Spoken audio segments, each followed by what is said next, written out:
Un petit peu d'actualité en ce moment. Décidément, on ne récompense pas les bons Français dans ce pays. Ce matin, pour faire honneur à la parole présidentielle, j'ai fait un geste citoyen.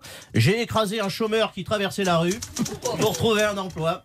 Et toujours pas un merci de l'Élysée. Tu participes à l'effort national, il y en a marre. Si tout le monde avait le même sens civique que moi, on finirait avec ce peuple de Gaulois réfractaires, bande de feignants, il y en a marre. Alors, c'est la nouvelle petite phrase jupitérienne qui suscite la colère des mortels. Après les Gaulois réfractaires, les chômeurs au feu rouge. Décidément, à côté de Macron, Sarkozy, c'est un moine trappiste sous silence. Alors, pour ceux qui ont hiberné ces derniers jours, je restitue lors des journées du patrimoine, qui, je le rappelle, ont été baptisées les 24 heures de Berne. À un chômeur qui ne trouvait pas d'emploi, Emmanuel Macron a répondu « Moi, je traverse la rue, t'en trouves du travail ». Bon, il habite en face de chez Michel Drucker, quand même. Alors, les chômeurs, si vous voulez un boulot, il suffit de traverser la rue. Les immigrés, si vous voulez un boulot, il suffit de construire des routes. Les putes, si vous voulez être tranquille, changez de trottoir. Je traverse la rue, j'en trouve du travail. Il y a M6 en face. Bah ouais, déjà, ça dépend où tu habites. Si tu habites au bord de la N7, t'as plus de chances de décéder que de décrocher un CDD. Et s'il suffit de traverser la rue pour résoudre le chômage, on va pas avoir grand monde dans les manifs le 1er mai. Alors je me faisais cette réflexion, je me disais, en fait, Benalla, il n'était pas chargé de la sécurité, il était conseiller Pôle emploi. Le 1er mai, il tabassait pas un gauchiste, il l'aidait simplement à traverser la rue pour qu'il trouve du travail. On ne savait pas. Alors les chômeurs, certes, mais pensons aux autres. Je veux dire, il faut se méfier. Depuis lundi, les gens n'osent plus traverser la rue de peur qu'un boulot leur tombe dessus.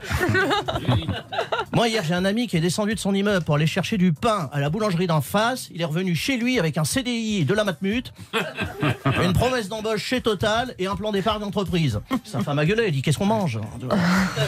Donc je résume, un chômeur au bord de la route, c'est un actif qui s'ignore ou qui n'a pas trouvé sa voie. Ça va changer notre vision de la société archaïque. Je veux dire, le plan de pauvreté, c'est quoi? C'est une carte des passages cloutés de France. Un balayeur, c'est pas un emploi précaire, c'est un DRH. Une déviation, c'est une usine qui ferme. Un clodo, c'est un commercial en prospection. Alors en plus, l'image de la France internationale va expliquer aujourd'hui un type qui a traversé la Méditerranée en bateau pour trouver du boulot en France. En fait, vieux, il suffisait d'attendre que le petit bonhomme passe au vert.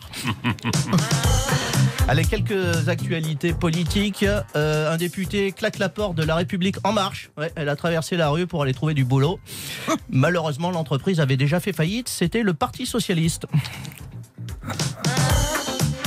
Business, le nouveau patron canadien d'Air France qui s'appelle Benjamin Smith, c'est l'équivalent français de Gérard Durand. Il a pris ses fonctions hier, il a débuté son boulot par une grosse erreur de gestion. En effet, il a promis d'investir 50% de sa rémunération au titre du groupe. Ça s'appelle foutre de l'argent en l'air. Actualité judiciaire à présent, politique.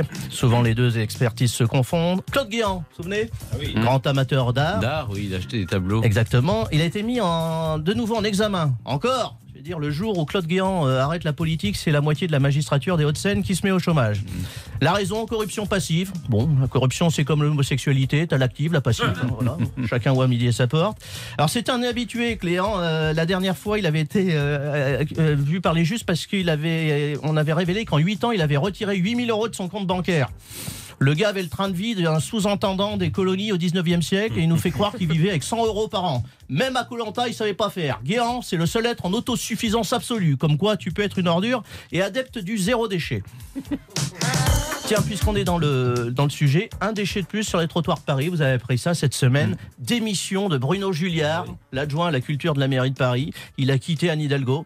Le pauvre, il a perdu tous ses avantages en nature. Il a rendu les clés de la trottinette, son badge pour les soirées cache-cache sous le pont Alexandre III et son abonnement au bar à bulles des candidataristes du Bois de Vincennes. Alors, la raison de son départ, il a dit, c'est trop le bordel. Bon, s'il veut trouver un travail similaire, il a qu'à traverser la rue en face de l'hôtel de ville, c'est le BHV. Allez, on conclut par une petite joie calendaire. Aujourd'hui, c'est la journée européenne de la prostate. Eh bien, on embrasse tous les trous de balle qui nous écoutent. Merci Régis Maillot et au Théâtre des Deux Ânes commence ce week-end le Festival des Obéissants. Et on va désobéir toute la semaine avec les humoristes les plus impertinents de la nouvelle génération.